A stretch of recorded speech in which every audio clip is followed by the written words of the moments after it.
नमस्कार बच्चों, ਅੱਜ ਆਪਾਂ ਕਰ ਰਹੇ ਹਾਂ ਪਾਸ ਦੀ ਤਿਆਰੀ ਵਾਲੇ ਕੁਝ ਕੁਐਸਚਨ ਯਾਨੀ ਕਿ ਪੰਜਾਬ ਅਚੀਵਮੈਂਟ ਸਰਵੇ ਜਿਹੜਾ ਆਪਣਾ ਟੈਸਟ ਹੋਣਾ ਇੱਕ ਉਸ ਦੇ ਬਾਰੇ ਕੁਝ ਕੁਐਸਚਨ ਕਰਾਂਗੇ। ਹੁਣ ਕੁਐਸਚਨ ਚ ਆਪਾਂ ਕਰਨਾ ਕੀ ਹੈ ਤੇ ਕਿਵੇਂ ਕਰਨਾ ਹੈ, ਉਹਦੀ ਰਿਵੀਜ਼ਨ ਕਿਵੇਂ ਕਰਨੀ ਹੈ, ਆਪਾਂ ਸਾਰੀ ਗੱਲ ਦੱਸਾਂਗੇ।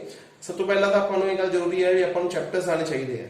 ਮੈਨੂੰ ਇਹ ਪਤਾ ਹੈ ਵੀ ਆਪਾਂ ਨੂੰ ਹੈ ਕੁਝ ਚੈਪਟਰ ਆਪਾਂ ਕਿਤੇ ਨਹੀਂ ਹੋ ਨਹੀਂ ਪਾਏ ਹੈ, लेकिन आप फिर भी उन्होंने तैयारी जी है इस वीडियो के अकॉर्डिंग कर देंगे। तो बहुत ही आसान है, तुम वीडियो में ध्यान ਨਾਲ देखना जरा तो समझना है। जो फॉर्मूले आप करवावे जो टेक्निक दसांगे उन्होंने आप याद रखना है। तो आप शुरू करते हैं फर्स्ट चैप्टर पर। फर्स्ट चैप्टर का नाम है अपना वास्तविक संख्यावां। हम वास्तविक संख्यावां आप रिवीजन किस चीज़ की करनी है, जिन्होंने अपने सारे क्वेश्चन अटैम्प्ट हो जाएंगे। तो मैं मेनली 4 चीज़ें बनाई हैं जिन्होंने आप रिवीजन करनी है। पहला है यूक्लिड वंड प्रमेय का, यानी कि यूक्लिड लैमा बारे अपन डिवीजन लैमा बारे चंगी तरह पता होना चाहिए भी की है, इहदे विच किहड़ी किहड़ी चीज़ां दित्तियां जांदियां, यानी धनात्मक पूर्णांक है कि ऋणात्मक पूर्णांक है कि पढ़ांगे ਆਪਾਂ इस बारे, लेकिन मैं पहले दस रहा था सिर्फ। दूसरा अपन HCF और LCM बारे पता होना चाहिए। HCF और LCM फाइंड करना आना चाहिए, कढ़ना आना चाहिए। अपन टेक्निक जिहड़ी मर्जी लगाओ, चाहे तुसीं यूक्लिड लगाओ, चाहे तुसीं इहनूं अभाज्य गुणनखंड विधि लगाओ, या डायरैक्टली भी तुम सोच सकते हो तो भी कर सकते हो। क्वेश्चन ज़्यादा लेंथी नहीं आएंगे, छोटे छोटे क्वेश्चन आएंगे, मतलब 30 सेकंड के आंसर दे सकते हो।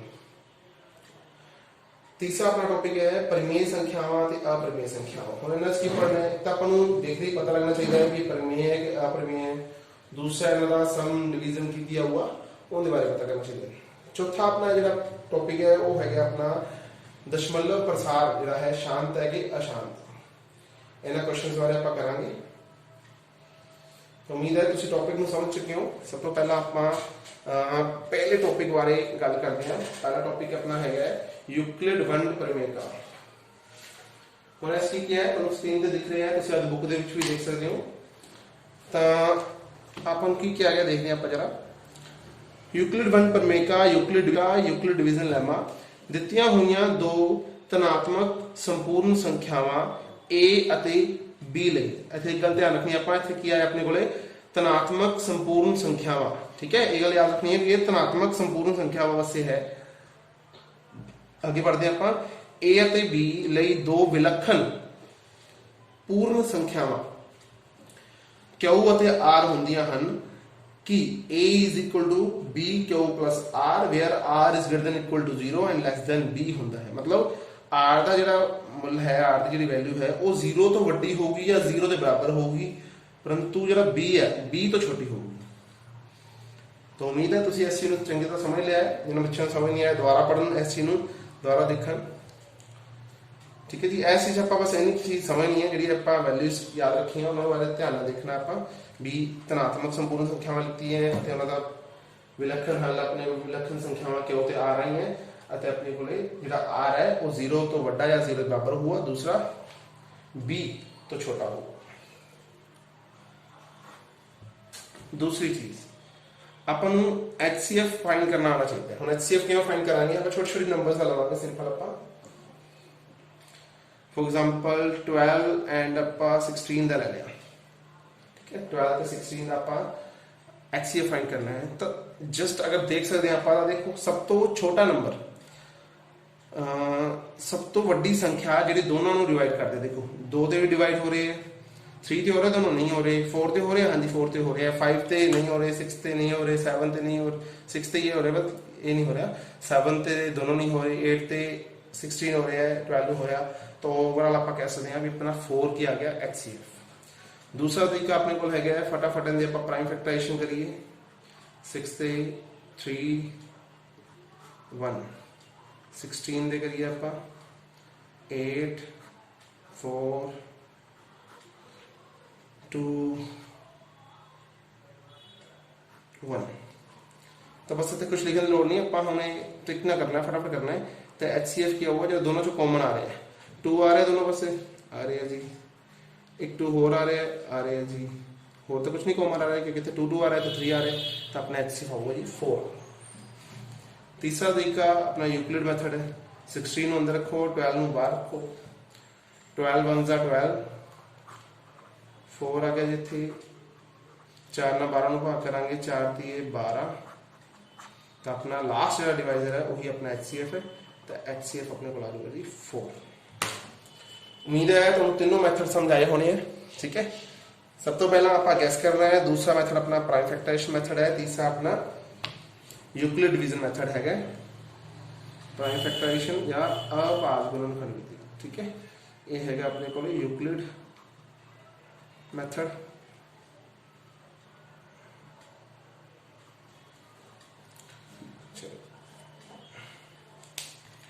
तो HCF हमारे आप गल कर चुके हैं। HCF उम्मीद है समझ आ गया होगा। हम आप टॉपिक ते गल करांगे LCM ते। हम LCM किवें फाइंड करांगे? देखो तुसी कहोगे सर बहुत सारे क्वेश्चंस नहीं करवाए तुसी, तो आप इत्थे जस्ट मैथड सीख रहे हैं। अगर चंगी तरह मैथड सीखने हैं तो मेरी अलग तो वीडियोस बनिया हुई हैं, तुसी उन्हां चंगी तरह सीख सकते हो। 20 एंड 24 ਦਾ ਆਪਾਂ LCM फाइंड करना है। तो LCM का मतलब होता है 20 ਅਤੇ 24 दोनों छोटे तो छोटा केड़ा नंबर है जो दोनों के मल्टीपल हो। मतलब अगर 20 का टेबल लिखा मैं एग्जांपल तौर पे, पहला मैथड अपने को 40 60 80 100 120 140 160 इस तरीके अपने को चलता रहूगा। हम 24 का किमें लिखा 24 48 72 96 5 तक करांगे तो 120। हम देखो छोटे तो छोटा अपने को कॉमन नंबर केड़ा आया 120, तेरा दोनों का एलसीएम होगा जी 120। ठीक है, ये छोटे लेवल पे अपना सीगा। अगर छोटा नंबर आया था 4 आया था 6 आया था तो हम देख सकते हैं। दूसरा मैथड अपने को है दोनों को कॉमनली डिवाइड कर दो, 2 से डिवाइड किया। अगर कोई बड़े टेबल पे हो रहे तो भी कर दो, बट दोनों होने चाहिए पहली बार याद रखना। मतलब 4 से आप करते हैं 5 6, हम दोनों इको टेबल से नहीं हो रहे तो अलग अलग टेबल से करो। 2 से 5 का 3 6 का 3 आ गया, 2 से डिवाइड किया 5 एस्टीज सॉरी 3 से डिवाइड किया आप 5 एस्टीज 3 का 1 आ गया, 5 से डिवाइड किया 1 and 1 आ गया, 4 2 का 8 8 5 का 40 43 का 120। ठीक है, ਇਹਨੂੰ ਆਪਾਂ ਇਸ ਤਰੀਕੇ ਨਾਲ ਵੀ ਕਰ ਸਕਦੇ ਸੀਗੇ, ਥੋੜਾ ਜਿਹਾ ਲੈਂਥੀ ਹੁੰਦਾ। 2 ਤੇ ਡਿਵਾਈਡ ਕੀਤਾ 10 12 2 ਤੇ ਕੀਤਾ मतलब ਪ੍ਰਾਈਮ ਨੰਬਰਸ ਨਾਲ ਯੂਜ਼ ਕਰਾਂਗੇ ਨਾ ਇੱਥੇ। 2 ਤੇ ਕੀਤਾ ਆਪਣੇ ਕੋਲੇ 5 and 3 3 ਤੇ ਕੀਤਾ ਆਪਣੇ ਕੋਲੇ 5 and 1 5 ਤੇ ਡਿਵਾਈਡ ਕੀਤਾ 1 and 1 2 to the 4 4 to the 8 8 3 ਦਾ 24 24 5 ਦਾ 120। ठीक है जी, ਤਾਂ ਇਹ ਦੋਨੋਂ ਮੈਥਡ ਹੀ ਆਪਾਂ ਕਰ ਸਕਦੇ ਹਾਂ। ਤੀਸਰਾ ਮੈਥਡ ਆਪਣੇ ਕੋਲੇ फोर्थ मैथड अपने को अलग अलग करने वाला भी है। 20 के फैक्टर अलग कर दो, 24 के अलग कर लो। 2 से डिवाइड किया 10 2 से डिवाइड किया 5 5 से डिवाइड किया 1 2 से डिवाइड किया 12 2 से डिवाइड किया 6 2 से डिवाइड किया आप 3 3 से डिवाइड किया 1। हम आप एलसीएम किवें लिखांगे इन्हां दा, इत्थे लिख रहे हैं। ऐसे सब तो पहला जो कॉमन आ रहे हैं वो लिख लेने हैं। 2 2 कॉमन आ रहे हैं, 2 2 कॉमन आ रहे हैं। हम उस तो बाद जो कॉमन नहीं आ रहे इधर आ गए अपने को 2 into 3 इधर रह गया अपने को 5, तो ओवरऑल अपने को आंसर होगा जी 1। तो आप जो मर्जी मैथड इन्हां च लगा सकते हैं तो क्वेश्चन को आप कर सकते हैं आराम नाल। तो उम्मीद है तुहानूं समझ आ रहा होना टॉपिक सारा। हाँ जी, अपना थर्ड टॉपिक सीगा परिमेय संख्यावां अते अपरिमेय संख्यावां।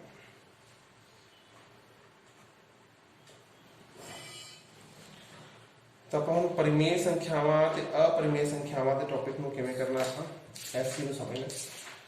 ये बहुत ही आसान है, तुम जल्दी समझ आ जाऊगा।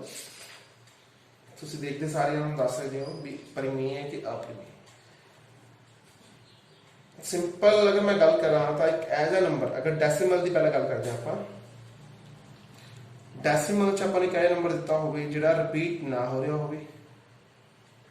ठीक है, देखो कोई भी नंबर रिपीट नहीं हो रहा ना, या पैटर्न रिपीट नहीं हो रहा, तो ना ही टर्मिनेट हो मतलब ना ही रुके, तो यह अपरिमेय संख्या। ठीक है, ਹੁਣ ਦੂਸਰਾ ਪਾर्ट यानी कि दूसरे का फर्स्ट पार्ट आप कह सकते हैं, अगर कोई नंबर रिपीट होवे या ना होवे लेकिन वो रुक जाए यानी कि टर्मिनेट हो जाए तो परिमेय संख्या है। तीसरा दूसरे का सेकंड पार्ट आप कह सकते हैं, अगर कोई संख्या रुक तो नहीं रही, डेसिमल तो बाद उनका प्रसार जो है वो अशांत है लेकिन कोई पैटर्न रिपीट हो रहा है, यानी कोई नंबर को रिपीट होता जा रहा है 4343 या 123 123 या 758 758 अपने को इस तरह आ रहा है, तो ये भी एक परिमेय संख्या है। ठीक है जी, यानी कि एक रैशनल नंबर है। तो ये था डेसिमल की गल। इस तरह बहुत ही बढ़िया एक टॉपिक बना चुके हैं, परिमेय ते अपरिमेय चंगी तरह एक्सप्लेन कर ली। जिन्होंने चंगी तरह हजे एक्सप्लेन नहीं है वो वीडियो देख सकते हैं मेरी ऐसे चैनल पर। दूसरा, अगर आप फ्रैक्शन की गल करिए या आप अंडर रूट की गल करिए तो अंडर रूट के जिन्हों के एग्जैक्ट नहीं निकल रहे, मतलब आप कह सकते हैं भी वो परफेक्ट स्केयर नंबर नहीं है, तो सारे सारे अपरिमेय संख्या है। ठीक है जी, तो ये सारे अपरिमेय संख्या है। और भी आप लै सकते हैं, अंडर रूट 2 लै सकते हैं, अंडर रूट 13 लै सकते हैं। कुल मिला के आप कह सकते हैं अगर प्राइम नंबर्स आ रहे हैं या आप कुछ इस तरह नंबर ले ली, मान लो आप 18 ले लिया, हूँ 18 के होगा आप लिख सकते हैं 2 × 3 × 3 लिख सकते हैं। 3 2 बार आता, 3 बाहर आ जाओ लेकिन 2 अंदर आ जाओ, ये भी फिर अपरिमेय संख्या है, ये परिमेय नहीं होगी। ठीक है, परिमेय सिर्फ वो होगी अगर मैं अंडर रूट 16 लिखता तो आपको ये पता है 2 × 2 × 2 × 2 तो 2 2 बार बाहर आ जाओ, अपने को बन जाएगी 4, तो ये एक परिमेय संख्या है। अंडर रूट 16 एक परिमेय संख्या है। तो हम उम्मीद है तुम थोड़ा जहा समझ गए होंगे अंडर रूट के कंसैप्ट में भी परिमेय ते अपरिमेय की चीज़ है। हम अगर अपने को नंबर कुछ दो नंबर इस तरह के आ जाए भी परिमेय भी होने, आप कह सकते अपरिमेय की पहचान तक पता कर ली। हूँ परिमेय की पहचान की है, कोई भी नंबर फ्रैक्शन च आ जाए तो परिमेय है, फ्रैक्शन च ना आए तो परिमेय है, डेसिमल च आ जाए लेकिन रुक रहा है, मैं पहले दस चुकिया सारे परिमेय है। बस लगभग ऐसे तरह के नंबर होंगे, सारे परिमेय नंबर होंगे। ठीक है, अपरिमेय नंबर की पहचान यही है, ज़्यादातर पेपर्स के अपने को इस तरह के नंबर होंगे।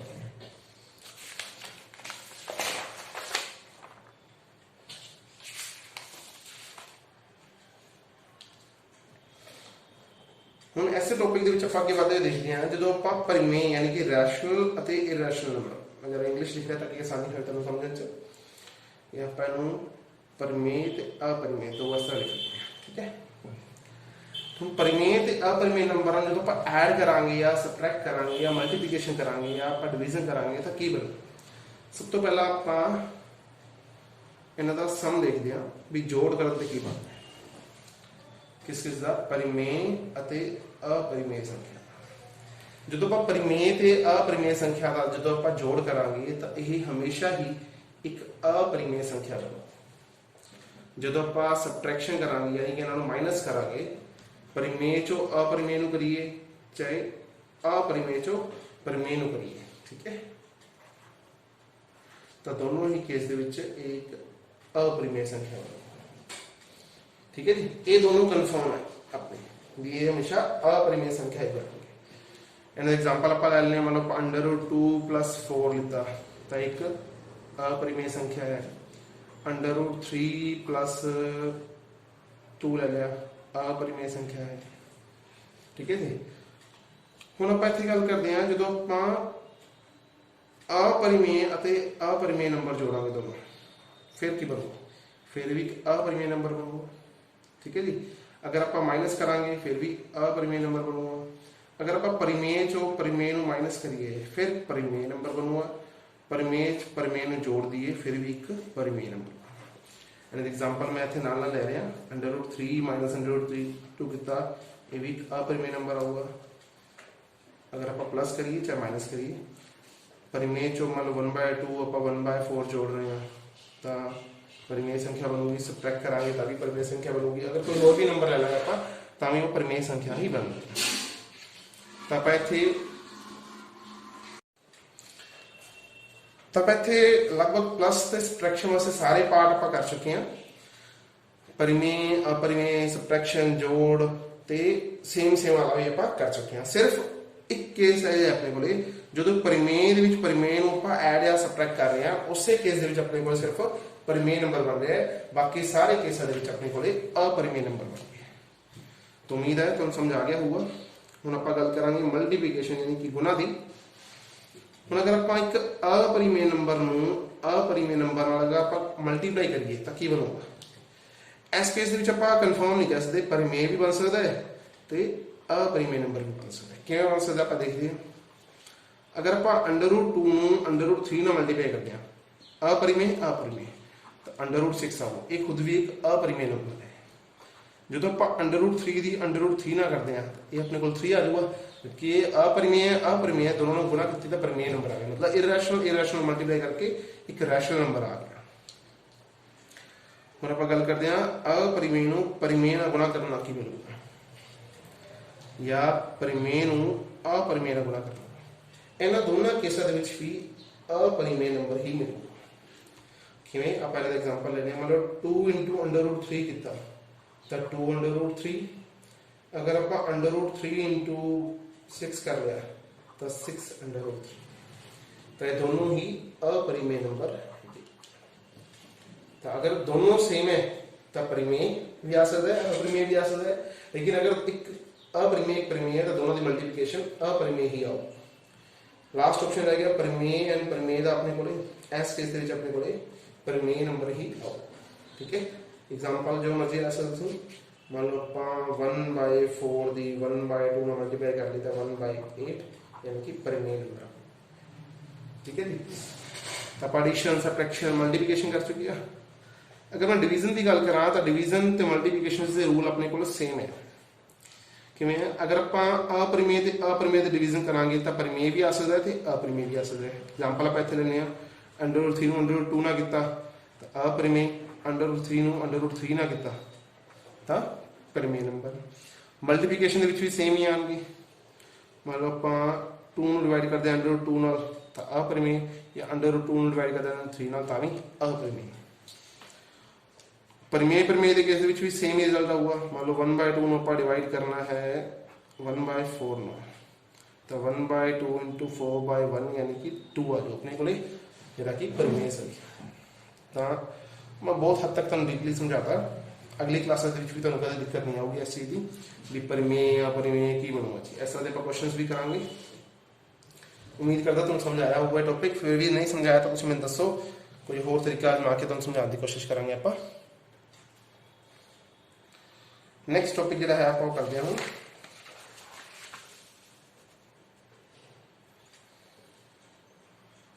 चौथा टॉपिक से अपना शांत या अशांत।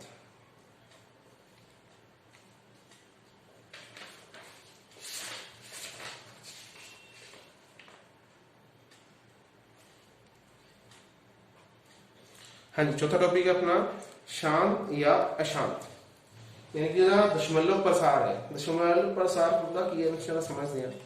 मान लो लिख लिया 3.14519 चलता जा रहा है तो ये अशांत है, मतलब रुक नहीं रहा। ठीक है, तो अगर आप इस तरह लिख दिए 15 बस ये खत्म हो गया तो यही शांत हो जाएगा। तो समझ आया कि शांत या अशांत। और मैं इतों ही कंसैप्ट को समझते हैं। आप ऐसे क्वेश्चन को ले लें समझ लेने 2 मिनट आप इन्हों इस तरह लिख सकते हैं ना 145/1000। ठीक है, यानी कि 1000 नीचे आ जाओ अपने। लेकिन इस क्वेश्चन को पहुंच कि लगाई अपन पता नहीं है तो इन्हों इस तरह भी लिख सकते हैं भी 5 × पहले इस तरह लिखना 10 × 10 × 10 यानी कि 314/1 मतलब 10⁻³ 10⁻³ का मतलब हो जाएगा 5 × 2⁻³ 3.14 का मतलब हो जाएगा 5⁻³ × 2⁻³ तो मतलब अगर कोई शांत है तो उनके फ्रैक्शन के विच 5 और 2 ये दो नंबर्स मेन है। 5 और 2 यानी कि 5 या 2 ही आ रहा हुआ या दोनों आ रहे होने बस। अगर इस तो अलावा कुछ और आ रहा है तो वो अशांत कहलाऊगा। जिवें कि एग्जांपल लेने आप मैंने लिया जी 13/10 तो ये शांत है। क्यों? क्योंकि नीचे 5 × 2 यानी कि 5 भी आ रहे हैं 2 भी आ रहे हैं, दोनों आ रही है तो ये शांत है। दूसरा लेने 13/5 कला 5 आ रहे तो भी शांत है क्योंकि नीचे 5 आ रहे हैं। अगर कला 2 आ रहे हैं तो भी शांत है। ਹੁਣ ਤੁਸੀਂ ਪੁੱਛੋਗੇ ਸਰ ਇਹ ਕਿਉਂ ਸ਼ਾਂਤ ਹੋ ਗਏ, ਇਹਨਾਂ ਨੂੰ ਆਪਾਂ ਬਣਾ ਸਕਦੇ ਨਾ 2 into 2 ਮਲਟੀਪਲਾਈ ਕਰਕੇ, ਇਹਨੂੰ 5 into 5 ਮਲਟੀਪਲਾਈ ਕਰਕੇ। ਤਾਂ ਅਗਰ 5 ਤੇ 2 ਦੋਨੋਂ ਆ ਜਾਣ, ਇਹ ਇਕੱਲਾ 5 ਆ ਜਾਏ, ਇਹ ਇਕੱਲਾ 2 ਆ ਜਾਏ, ਤਾਂ ਉਹ ਸ਼ਾਂਤ ਹੈ। ਅਗਰ ਇਸ ਤੋਂ ਇਲਾਵਾ ਕੁਝ ਵੀ ਆ ਜਾਏ, ਯਾਨੀ ਕਿ ਆਪਣੇ ਕੋਲ ਆ ਜਾਏ ਫੋਰ ਐਗਜ਼ਾਮਪਲ ਤੌਰ ਤੇ 13/3 ਆ ਗਿਆ, ਤਾਂ ਇਹ ਅਸ਼ਾਂਤ ਹੈ। 13/7 ਆ ਗਿਆ, ਤਾਂ ਇਹ ਅਸ਼ਾਂਤ ਹੈ। ਠੀਕ ਹੈ ਜੀ। ਇਸ ਨੂੰ ਹੋਰ ਆਪਾਂ ਚੰਗੀ ਤਰ੍ਹਾਂ ਸਮਝਦੇ ਹਾਂ। ਮੰਨ ਲਓ ਇੱਕ ਕੁਐਸਚਨ ਹੈ 131 ਬਾਈ ਆਪਣੇ ਕੋਲ ਆ ਗਿਆ ਜੀ 100। ਤੁਸੀਂ ਕਹੋਗੇ ਸਰ ਆਪਾਂ 10 ਦੀ ਗੱਲ ਕੀਤੀ, ਇੱਥੇ ਆਪਣੇ ਕੋਲੇ 5 ਵੀ 2 ਵਾਰ ਆਊਗਾ ਤੇ 2 ਵੀ 2 ਵਾਰ ਆਊਗਾ, ਤਾਂ ਕੋਈ ਦਿੱਕਤ ਨਹੀਂ ਹੈ ਜੀ, ਇਹ ਵੀ ਸ਼ਾਂਤ ਹੈ। 5 ਜਿੰਨੀ ਮਰਜ਼ੀ ਵਾਰ ਆ ਜਾਏ, 2 ਜਿੰਨੀ ਮਰਜ਼ੀ ਵਾਰ ਆ ਜਾਏ, ਲੇਕਿਨ ਆਣਾ ਇਹ ਦੋਨੋਂ ਚਾਹੀਦੇ ਹੈ। ਠੀਕ ਹੈ। ਆਪਾਂ ਇੱਕ ਹੋਰ ਐਗਜ਼ਾਮਪਲ ਲੈਣੇ ਆ, ਆਪਾਂ ਲੈ ਲੈਣੇ ਥੇ 21/14। तो हम फैक्टर कराएंगे तो अपने को क्या हुआ 2 into 7, यानी 7 आ गया किसी को तो फिर अशांत है। लेकिन नहीं, सब तो पहला आप ये देखना कि कैंसिल तो नहीं हो रहा ऊपर वाला। अगर कैंसिल हो रहा है तो कैंसिल करने तो बाद देखना, हम देखो कि यार नीचे कला 2 आ रहा है तो ये शांत है। ठीक है जी। तो अगर कोई डिनोमिनेटर न्यूमिनेटर यानी अंश हर कुछ कॉमन है, अपन किसी भी पहाड़े से डिवाइड कर सकते हैं, तो उन्होंने करके बाद आप देखना है भी नीचे हर दे रूप की आ रहा है, 2 5 आ रहे हैं या उस तो अलावा भी कुछ आ रहे हैं। अपनी एक्सरसाइज बहुत सारे क्वेश्चन है, अपन ने प्रैक्टिस करनी है। एक एक्सरसाइज का क्वेश्चन में ले रहे हैं 17/8, यानी कि 17 नीचे बनाओगे तो 2 गुना 2 गुना 2, यानी कि कला 2 ही आ रहा है ना, तो ये भी अपने को शांत। ठीक है। उम्मीद है मैं चारों टॉपिक तो चंगी तरह समझ आ गए होने। ठीक है। पहला सीगा यूक्लिड बारे, दूसरा सीगा एचसीएफ ते एलसीएम, तीसरा से अपना परिमेय थे, परिमेय जिन्होंने बहुत चंगी तरह समझाया है, तो चौथा अपना शांत अशांत बहुत चंगी तरह एक्सप्लेन करता भी की चीज की है। ठीक है। हम आप कंफ्यूज नहीं होना किसी भी क्वेश्चन के। तो आप सब तो पहला कुछ क्वेश्चन करांगे यस एंड नो वाले। ठीक है। अगर इन्होंने तुमको मुश्किल आती है तो मैंने दसना है, मैं क्वेश्चन बोलूंगा तो फटाफट गैस करना है कि यस है कि नो है। ठीक है। आंसर मैं नाल दसूंगा तुम्हें, लेकिन फिर भी तुम नाल गैस करने की कोशिश करें। मेरे आंसर आने तो पहला आप ऐसे समझ लेना भी किया होगा। ठीक है। माइंड के सारे कंसेप्ट रखने। तो पहला क्वेश्चन आप पढ़ रहे हैं। पहला क्वेश्चन है ए, स्क्रीन तुम देखते रहना नाल। फर्स्ट क्वेश्चन है A is equal to B Q plus R Euclid वंड प्रमेय का एक हिस्सा है। हाँ जी, दसो जल्दी है कि नहीं है? हाँ कि ना? हाँ। ठीक है जी। क्यों है? क्योंकि आप हमने पढ़ के हटे हैं, यही लिखा सीगा बी ए आऊगा आर की वैल्यू 0 तो वड्डी या बराबर बी तो छोटी आऊगी, तो उनका हिस्सा तो है ना, तो ये आऊगा जी यस। दूसरा क्वेश्चन है यूक्लिड वंड प्रमेय 2 धनात्मक संख्यावां ते महत्व समावर्तन प्राप्त करने लिए वरती जाती है। हाँ जी, यस और नो? यस, सही है जी। धनात्मक संख्यावां ही सीगी, धनात्मक संपूर्ण सीगी संख्यावां, तो धनात्मक तो सीगी ना। महत्व समावर्त किसी 2 धनात्मक संख्यावां का छोटे तो छोटा गुणनफल होता है। 2 संख्यावां का छोटे तो छोटा नहीं, इस तरह नहीं अपन कह सकते, क्योंकि दोनों संख्यावां का साझा होना चाहिए। तो यह वो जी गलत। जो चौथा ऑप्शन है वो सही हो जाएगा। किवें? महत्व समावर्त किसी 2 धनात्मक संख्यावां का छोटे तो छोटा साझा गुणनखंड होता है। ठीक है। साझा दोनों चाहना चाहिए। ठीक है। नेक्स्ट आप पढ़ते हैं 5th क्वेश्चन 2 लगातार अभाज्य संख्यावां का महत्व समावर्त 2 होता है।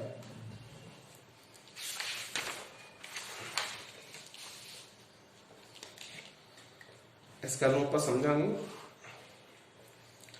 2 लगातार, लगातार मतलब जिवें 2 ते 3, 3 ते 4, 4 ते 5, 5 ते 6, 7 ते 8, 9 ते 10, ये सारे लगातार आ रहे हैं।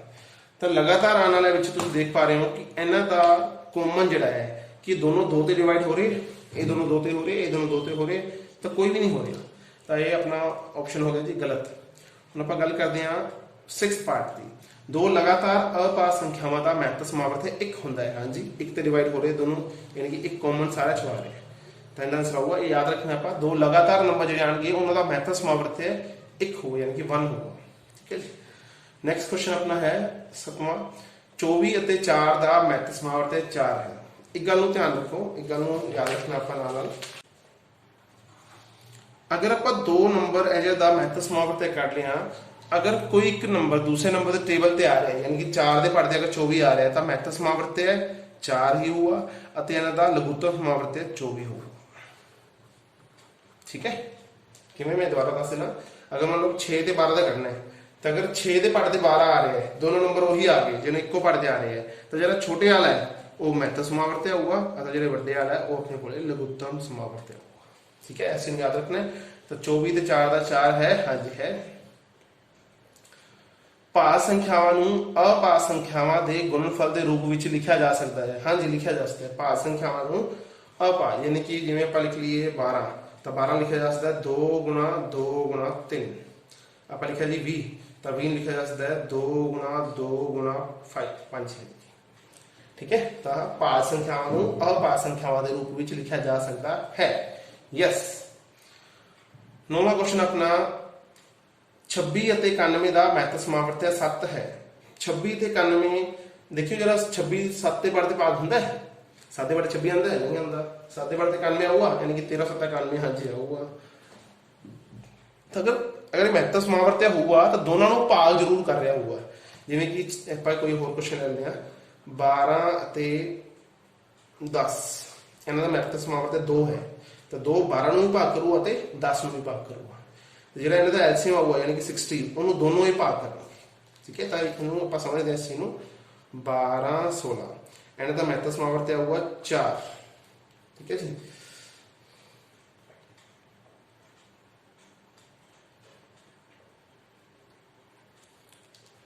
ਤੇ ਇਹਨਾਂ ਦਾ ਲਘੁੱਤਮ ਸਮਾਵਰਤ ਯਾਨੀ ਕਿ ਐਲਸੀਐਮ ਆਊਗਾ 48। ਤਾਂ ਇਸ ਟੇਬਲ ਨੂੰ ਇਸ ਆਪਾਂ ਐਂਗਲ ਨੂੰ ਯਾਦ ਰੱਖਣਾ ਵੀ 4 ਜਿਹੜਾ ਹੈ ਦੋਨਾਂ ਨੂੰ ਭਾਗ ਕਰੂਗਾ। 4 3 12, 4 ਚੁਕੇ 16 ਤੇ 12 ਤੇ ਜਿਹੜੇ 16 ਹੈ ਇਹ ਦੋਨੋਂ ਇਹਨੂੰ ਭਾਗ ਕਰਨਗੇ। 12 3 12 ਚੌਕ 48 ਅਤੇ 16 3 48। ਠੀਕ ਹੈ, ਅਤੇ ਇਹਨਾਂ ਦੋਨਾਂ ਦੀ ਮਲਟੀਪਲੀਕੇਸ਼ਨ ਮਤਲਬ 4 ਗੁਣਾ 48 ਅਤੇ 12 ਗੁਣਾ 16 ਇਹ ਦੋਨੋਂ ਬਰਾਬਰ ਆਣਗੇ। ਠੀਕ ਹੈ, ਇਹ ਆਪਾਂ ਸਾਰੇ ਕਨਸੈਪਟ ਯਾਦ ਰੱਖਣੇ ਹਨ। ਦੁਬਾਰਾ ਮੈਂ ਦੱਸ ਦੇਣਾ, 4 12 ਤੇ 16 ਨੂੰ ਭਾਗ ਕਰੂਗਾ, 12 ਤੇ 16 48 ਨੂੰ ਦੋਨੋਂ ਭਾਗ ਕਰਨਗੇ ਅਤੇ 4 ਤੇ 48 ਦੀ ਗੁਣਾ ਅਤੇ 12 ਤੇ 16 ਦੀ ਗੁਣਾ ਦਾ ਜੋ ਗੁਣਾ ਜਿਹੜੀ ਹੋਊਗੀ ਉਹਨਾਂ ਦੋਨਾਂ ਦੀ ਵੈਲਿਊ ਆਊਗੀ ਜਿਹੜੀ ਉਹ ਬਰਾਬਰ ਆਊਗੀ। ਤਾਂ 26 ਤੇ 91 ਦਾ ਮਹੱਤਵ ਸਮਾਵਰਤ 7 ਹੋਊਗਾ, ਨਹੀਂ ਹੋਊਗਾ ਜੀ। तो उम्मीद है तुम्हें सारे क्वेश्चन समझाए होने जिन्हें तुम समझाइए। एक दो क्वेश्चन मैं छड्डे हुए हैं जिवें ਆਪਾਂ ਹੁਣ 9 ਤੋਂ ਬਾਅਦ 11th क्वेश्चन कर रहे हैं, तो ਜਿਹੜੇ क्वेश्चन ਛੱਡੇ ਉਹ ਨੀਚੇ ਮੈਂ ਇੱਕ ਜਿਹੜਾ ਗੂਗਲ ਟੈਸਟ ਪਾਇਆ ਉਹਦੇ ਵਿੱਚ ਪਾ ਦਿਆਂਗਾ ਤਾਂ ਕਿ ਤੁਸੀਂ ਖੁਦ ਵੀ ਕਰਕੇ ਦੇਖ ਸਕੋ। ਤਾਂ ਇੱਕ ਦੋ क्वेश्चन ਇਸ ਤਰ੍ਹਾਂ ਮੈਂ ਸਾਰੇ ਵੀਡੀਓ ਦੇ ਵਿੱਚ ਇੱਕ क्वेश्चन ਦੋ क्वेश्चन ਛੱਡੇ ਹੋਏ। ਠੀਕ ਹੈ, ਤਾਂ ਕਿਵੇਂ ਕਰਨਾ ਦੇਖਦੇ ਆਪਾਂ। ਨੈਕਸਟ ਹੈ 11ਵਾਂ क्वेश्चन, वर्गमूल 5 ਇੱਕ ਪਰਿਮੇय ਸੰਖਿਆ ਹੈ, √5 इज अ रैशनल नंबर।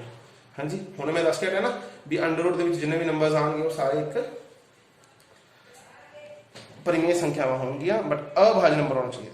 3 गुना √2 एक अपरिमेय संख्या है। 11वें का आंसर 9 होगा, परिमेय संख्या नहीं अपरिमेय संख्या। ठीक है, 12वें का 3 वर्गमूल 2 एक अपरिमेय संख्या है। हाँ जी, आप हुणे करके हटे भी गुणा वाले जो होंगे एक परिमेय तो एक अपरिमेय होगा तो अपरिमेय होगा। जोड़ भी देख लो जी। 13वें क्वेश्चन एक परिमेय संख्या एक अपरिमेय संख्या का जोड़ के हुआ अपरिमेय संख्या होगा। हाँ जी सही है। 14वां क्वेश्चन 3 गुना √2 एक परिमेय संख्या है। नहीं जी ये गलत है क्योंकि आप 12वें में सही कर चुके हैं, 14वां अपना गलती होगा। 15वें क्वेश्चन अपन क्या गया है, दो संख्यावां दा लघुत्तम समावर्त है छोटे तो छोटा साझा गुणज हुंदा है। बिल्कुल सही। हुण इत्थे गुणज आ गया, गुणनफल नहीं हैगा अपने कोले। ਤਾਂ ਗੁਣਜ ਕੀ ਹੁੰਦਾ ਹੈ? ਗੁਣਜ ਦਾ ਮਤਲਬ ਇੱਕ ਕਿਸਮ ਦਾ ਟੇਬਲ ਹੀ ਸਮਝੋ। ਠੀਕ ਹੈ, ਵੀ ਉਹਨੂੰ ਕਿਸ ਨਾਲ ਮਲਟੀਪਲਾਈ ਕਰ ਕਰਕੇ ਕੀ ਆਉਂਦਾ। ਜਿਵੇਂ ਕਿ 4 ਤੇ 6 ਦਾ ਆਪਾਂ ਐਲਸੀਐਮ ਕੱਢਣਾ ਹੈ ਤਾਂ 4 ਦੇ ਗੁਣਜ ਕਿਹੜੇ ਕਿਹੜੇ ਹੋਣਗੇ? 4 8 12 20 24 ਇਸ ਤਰੀਕੇ ਨਾਲ ਚੱਲਦੇ ਜਾਣਗੇ। ਹੁਣ ਆਪਾਂ 6 ਦਾ ਨਾਲ ਕੱਢਣਾ ਹੈ ਤਾਂ 6 ਦੇ ਕਿਹੜੇ ਹੋਣਗੇ? 6 12 18 ਇਸ ਤਰੀਕੇ ਨਾਲ ਚੱਲਦੇ ਜਾਣਗੇ 24। ਤਾਂ ਸਾਂਝੇ ਕਿਹੜੇ ਕਿਹੜੇ ਆ ਗਏ? ਸਾਂਝੇ ਆ ਗਏ 12 ਆ ਗਿਆ, 4 ਦੇ ਪੜ੍ਹਦੇ ਵੀ ਆ ਰਹੇ, 6 ਦੇ ਪੜ੍ਹਦੇ ਵੀ ਆ ਰਹੇ ਹੈ। ਉਸ ਤੋਂ ਬਾਅਦ ਆ ਗਿਆ 24 ਆ ਗਿਆ, 4 ਦੇ ਪੜ੍ਹਦੇ ਵੀ ਆ ਰਿਹਾ, 6 ਦੇ ਪੜ੍ਹਦੇ ਵੀ ਆ ਰਿਹਾ। ਇਸ ਤਰੀਕੇ ਨਾਲ ਅੱਗੇ ਵੀ ਚੱਲਦੇ ਰਹਿਣਗੇ। ਲੇਕਿਨ ਛੋਟੇ ਛੋਟਾ ਕਿਹੜਾ ਹੈ? 12। ਤੇ ਇਸ ਕਰਕੇ 4 ਤੇ 6 ਦਾ ਜਿਹੜਾ ਲਘੁੱਤਮ ਸਮਾਵਰਤ ਹੈ ਯਾਨੀ ਕਿ ਐਲਸੀਐਮ ਹੈ ਉਹ ਆਪਣੇ ਕੋਲੇ 12 ਆਊਗਾ। ਤਾਂ ਇਹਦਾ ਆਨਸਰ ਹੈ ਸਹੀ ਹੈ ਜੀ। ਛੋਟੇ ਛੋਟਾ ਜਿਹੜਾ ਸਾਂਝਾ ਗੁਣਜ ਹੋਊਗਾ ਉਹੀ ਐਲਸੀਐਮ ਹੁੰਦਾ ਹੈ। ਹੁਣ ਆਪਾਂ ਕਰਾਂਗੇ ਕੁਝ ਐਮਸੀਕਿਊ ਕੁਐਸਚਨ, ਮਤਲਬ ਮਲਟੀਪਲ ਚੋਇਸ ਕੁਐਸਚਨ ਐਸੇ ਚੈਪਟਰ ਦੇ। ਪਹਿਲਾ ਕੁਐਸਚਨ ਪੜ੍ਹਦਾ ਹੀ ਮੈਂ, पूर्ण संख्यावां केड़ी संख्या नहीं होंदियां? अपन पता है भी प्राकृतिक संख्यावां होंदियां 1 2 3 4 इस तरह दियां। ठीक है, हुण पूर्ण संख्यावां किहड़ियां नहीं होणगीਆਂ, बाकी पूर्ण संख्यावां ਜਿਹੜੀਆਂ ਉਹ प्राकृतिक संख्यावां नहीं होणगीਆਂ, बाकी सारे च ਉਹ ਹੋਣਗੀਆਂ। मतलब ਇਹਨਾਂ ਦੇ क्वेश्चन ਦਾ कहना मतलब ਇਹ है भी अपने कोल पूर्ण संख्यावां किंदे किंदे विच आणगीਆਂ। पूर्ण संख्यावां संपूर्ण संख्या च आणगीਆਂ, परिमेय च भी आणगीਆਂ ते वास्तविक च भी आणगीਆਂ। बस प्राकृतिक नंबर च नहीं आणगीਆਂ क्योंकि इन्हां च एक जीरो नहीं होंदा प्राकृतिक संख्यावां च। नैक्सट क्वेश्चन है यूक्लिड वंड एल्गोरिथम दो धनात्मक पूर्ण संख्यावां दी गणना की पता करन लई कीती जांदी है। आपां पढ़ चुके हैं इस चीज नूं।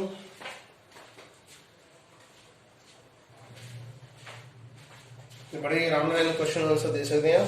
दसो जी यूक्लिड का किस वास्ते यूज किया जाता है? मैथ समावर्त वास्ते, लघुत्तम समावर्त वास्ते, जोड़ वास्ते, गुणा वास्ते। आप सबको पता है भी इनका आप यूज करते हैं मैथ समावर्त करने वास्ते। ठीक है जी, तो इस क्वेश्चन आंसर होगा अपने को ए, ऊपर लेता है अपने को ए। थर्ड क्वेश्चन आप करते हैं, एक परिमेय संख्या ते अपरिमेय संख्या का जोड़ किहड़ी संख्या होती है? लो जी इनका आंसर तुसीं दसो फिर। परिमेय ते अपरिमेय संख्या जोड़ अपरिमेय संख्या ही होगा। ये सारी गल्लां तुहानूं पहलां करवा चुके हैं, जिन्होंने ध्यान नाल लेक्चर सुनिया वो इन्हां क्वेश्चन आंसर बड़े आराम नाल दे सकते हैं। हेठे लिखिया जो किहड़ी परिमेय संख्यावां हन? परिमेय संख्या दसनी, √2 है नहीं है, √3 नहीं है, √5 नहीं है, ओनली 5 है। कल्ला 5 जिहड़ा है यानी कि डी आंसर जिहड़ा है तां सही है। नेक्स्ट आप करते हैं क्वेश्चन नंबर 7। 3 ਅਤੇ 9 ਦਾ 3 ਅਤੇ 9 ਦਾ ਮੈਥ ਸਮਾਵਰਤ ਕੀ ਹੋਊਗਾ? ਮੈਸੇਜ 3 ਦੇ ਪੜਦੇ ਅਗਰ 9 ਆ ਰਿਹਾ ਹੈ ਤਾਂ ਇਹਦਾ ਮੈਥ ਸਮਾਵਰਤ 3 ਹੀ ਹੋਊਗਾ। 4 ਅਤੇ 6 ਦਾ ਮੈਥ ਸਮਾਵਰਤ ਕੀ ਹੋਊਗਾ? 4 ਤੇ 6 ਬਹੁਤ ਛੋਟੇ ਨੰਬਰ ਹੈ, ਇਹ ਜਿਹਾ ਨੰਬਰ ਜਿਹੜੇ ਦੋਨਾਂ ਨੂੰ ਭਾਗ ਕਰੇ। 4 ਤੋਂ ਛੋਟਾ ਨੰਬਰ ਹੁੰਦਾ 3, 3 ਦੋਨੋਂ ਨੂੰ ਨਹੀਂ ਕਰ ਰਿਹਾ, 2 ਦੋਨੋਂ ਨੂੰ ਕਰ ਰਿਹਾ, ਤਾਂ 2 ਹੀ ਆਪਣਾ ਕੀ ਹੋਊਗਾ? ਮੈਥ ਸਮਾਵਰਤ ਹੈ। 4 ਅਤੇ 8 ਦਾ ਐਲਸੀਐਮ ਤਾਂ ਦੇਖ ਲਓ, ਆਪਸ਼ਨ ਚੈੱਕ ਕਰ ਲੈਂਦੇ ਆ कि ਜਿਹੜਾ पहला ऑप्शन है 4 कि 4 ਤੇ 8 ਦੋਨੋਂ 4 ਨੂੰ ਭਾਗ ਕਰ ਰਹੇ, मतलब 4 ਦੇ ਪੜਦੇ ਤੇ 8 ਦੇ ਪੜਦੇ 4 ਆਊਗਾ? ਨਹੀਂ ਆਉਂਦਾ ਜੀ, 8 ਦੇ ਪੜਦੇ ਨਹੀਂ ਆਉਂਦਾ। बी कि 4 ਦੇ ਪੜਦੇ 8 ਦੇ ਪੜਦੇ 8 ਆਊਗਾ? ਹਾਂਜੀ ਆਊਗਾ। अगला ऑप्शन है 12 12 नहीं आਉਂਦਾ ਦੋਨਾਂ ਦੇ, 2 नहीं आਉਂਦਾ, ਤਾਂ ਇਹਦਾ ऑप्शन ਆਊਗਾ बी अपने को सही ਆਊਗਾ जी। तो उम्मीद है तुहानूं समझा रहा होना क्वेश्चन। क्वेश्चन नंबर 10वां करते हैं आप 3 ਅਤੇ 4 ਦਾ एलसीएम। एक गल ध्यान रखनी है, अगर लगातार कोई भी दो नंबर आ रहे हैं, अगर उन्होंने का एलसीएम करना है तो दोनों की मल्टीप्लिकेशन कर दो, सिंपल। ठीक है, चाहे वो 7 ਤੇ 8 आ रहे हैं, चाहे 9 ਤੇ 10 आ रहे हैं, तो सिंपल उन्होंने मल्टीप्लाई करनी है आप, ਉਹੀ ਉਹਨਾਂ ਦਾ एलसीएम होगा ਅਤੇ ਉਹਨਾਂ ਦਾ HCF 1 होगा। ठीक है जी, की कह रहे हैं मैं, कोई भी दो लगातार नंबर आ रहे हैं, कंजीक्यूटिव नंबर कहते हैं जिन्होंने, यानी कि 2 ਤੇ 3 कह लो, 3 ਤੇ 4 कह लो, 4 ਤੇ 5 कह लो, 7 ਤੇ 8 कह लो, 11 ਤੇ 12 कह लो, इन्हां सारे ਦਾ एलसीएम इन्हां ਦੀ गुणा करके आऊगा। ठीक है, पहले दूसरे नंबर की गुणा करके ते इन्हां दा HCF यानी कि लघुत्तम समावर्त है 1 आऊगा सारे क्वेश्चन का। ठीक है जी, तो उम्मीद है तुहानूं लैक्चर बहुत चंगी तरह समझाया होगा। इहदे नीचे गूगल क्विज है जी वो भी करनी है आपां, तो इस तरह आप पढ़ाई नाल जुड़े रहना है तो आप करते रहना तैयारी नूं। जल्दी ही मिलते हैं आप नैक्सट वीडियो लैके जिहदे आप चैप्टर नंबर 2 के कुछ क्वेश्चनों बारे गल करांगे। Thank you so much. मेरी वीडियो देखते रहो और चैनल नूं सबसक्राइब करो होर इस तरह की वीडियो देखने लई। मिलते हैं जी नैक्सट वीडियो दे विच।